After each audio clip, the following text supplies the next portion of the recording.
Magandang umaga, kumusta po? Narito po ulit ang update natin para sa lagay ng ating panahon.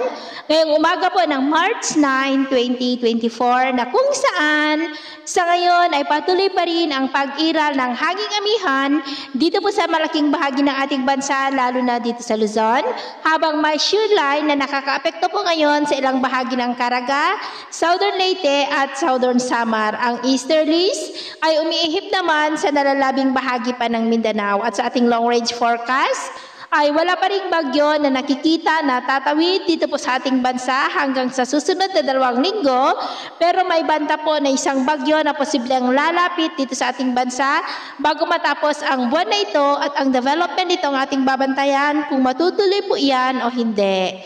At sa lagay ng ating panahon, ngayong madaling araw ay maayos ang panahon sa malaking bahagi ng ating bansa, pero may tsansa pa rin ng mga isolated rains dito po sa ilang bahagi ng Cagayan, Isabela, Apayao, Mountain Province, Quezon, at dahil naman sa shear line ay may mga isolated rains sa may Southern Samar, ilang bahagi ng Southern Leyte, Bohol at Dinagat Island, maging po sa ilang bahagi ng Misamis Occidental.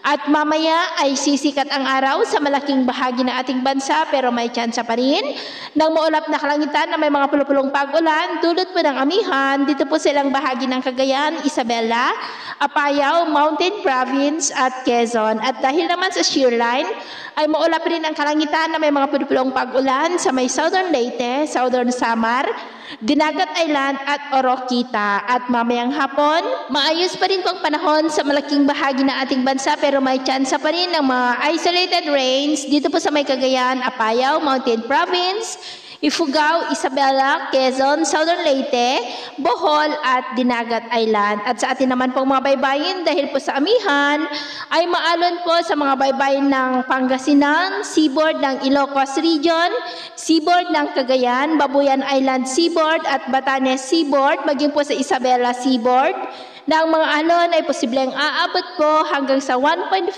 to 3.2 meters height. Iwasan po muna natin ang papalaot dyan po sa mga may kulay pula para mas makaiwas sa mga sakunang pangkaragatan. So, yun po ang latest update natin sa araw na ito. At ako po muli si James na nagsasabing sa kahit na pagsubok po na darating sa ating buhay, huwag na huwag po tayong mawawalan ng pag-asa. Thank you and God bless!